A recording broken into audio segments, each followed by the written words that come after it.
Yang Mulia Presiden Majelis Umum PBB, Yang Mulia Sekretaris Jenderal PBB, Yang Mulia para pemimpin negara anggota PBB. Hasil sidang Majelis Umum PBB ini ditunggu oleh masyarakat dunia untuk menjawab kegelisahan utama dunia. Kapan masyarakat akan terbebas dari pandemi? Kapan perekonomian akan segera pulih dan tumbuh inklusif? Bagaimana menjamin ketahanan planet ke depan? Serta kapan dunia akan terbebas dari konflik, terorisme, dan perang? Melihat perkembangan dunia sampai sekarang ini, banyak hal yang harus kita lakukan bersama-sama. Pertama, kita harus memberikan harapan bahwa pandemi COVID-19 akan bisa tertangani dengan cepat, adil, dan merata. Kita tahu bahwa no one is safe until everyone is. Kemampuan dan kecepatan antar negara dalam menangani COVID-19 termasuk vaksinasi sangat timpang. Politisasi dan diskriminasi terhadap vaksin masih terjadi. Hal-hal ini harus bisa kita selesaikan dengan langkah-langkah nyata. Di masa depan, kita harus menata ulang arsitektur ketahanan kesehatan global, Global Health Security System. Diperlukan mekanisme baru untuk penggalangan sumber daya kesehatan global, baik pendanaan, vaksin, obat-obatan, alat-alat kesehatan, dan tenaga kesehatan secara cepat dan merata di seluruh negara.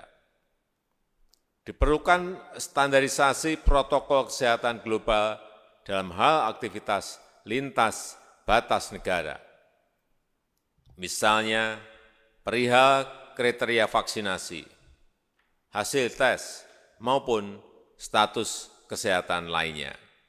Kedua, pemulihan perekonomian global hanya bisa berlangsung jika pandemi terkendali dan antar negara bisa bekerja sama dan saling membantu untuk pemulihan ekonomi. Indonesia dan negara berkembang lainnya membuka pintu seluas-luasnya untuk investasi yang berkualitas, yaitu yang membuka banyak kesempatan kerja, transfer teknologi, peningkatan kapasitas sumber daya manusia, dan berkelanjutan. Ketiga, komitmen Indonesia terhadap ketahanan iklim, pembangunan yang rendah karbon, serta teknologi hijau sudah jelas dan tegas. Tetapi proses transformasi energi dan teknologi tersebut harus memfasilitasi negara berkembang untuk ikut dalam pengembangan industri dan menjadi produsen teknologi. Pandemi COVID-19 mengingatkan kita tentang pentingnya penyebaran sentra produksi kebutuhan vaksin di dunia di banyak negara. Keempat, kita harus tetap serius melawan intoleransi, konflik, terorisme, dan perang. Perdamaian dalam keberagaman, jaminan hak perempuan, dan kelompok minoritas harus kita tegakkan. Potensi praktek kekerasan dan marginalisasi perempuan di Afghanistan, kemerdekaan Palestina yang semakin jauh dari harapan, serta krisis politik di Myanmar harus menjadi agenda kita bersama. Pemimpin ASEAN telah bertemu di Jakarta dan menghasilkan 5 Points Consensus yang implementasinya membutuhkan komitmen militer Myanmar. Harapan besar masyarakat dunia tersebut harus kita jawab dengan langkah nyata, dengan hasil yang jelas. Itulah kewajiban yang ada di pundak kita, yang ditunggu masyarakat dunia. Itulah kewajiban kita untuk memberikan harapan masa depan dunia.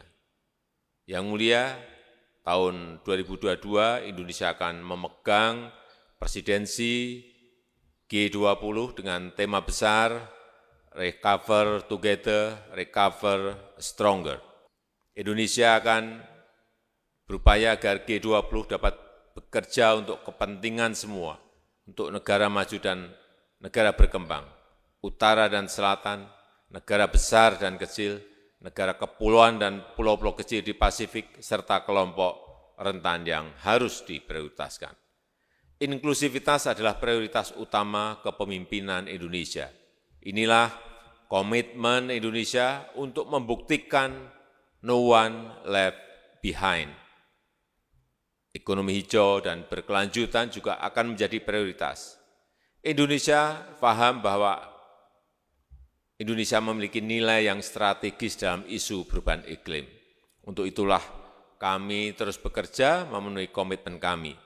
Pada tahun 2020 Indonesia telah berhasil menurunkan kebakaran hutan sebesar 82% dibanding tahun-tahun sebelumnya. Laju deforestasi turun signifikan, terendah dalam 20 tahun terakhir. Dan dalam tatanan global, Indonesia ingin mengedepankan burden sharing, berbagi beban, menghadapi agenda bersama dunia yang sangat berat. Indonesia kembali menyampaikan harapan dan dukungannya terhadap multilateralisme. Sudah mendesak bagi kita untuk mengawal multilateralisme yang efektif dengan kerja dan hasil yang konkret. Let us work together to recover together, recover stronger. Terima kasih.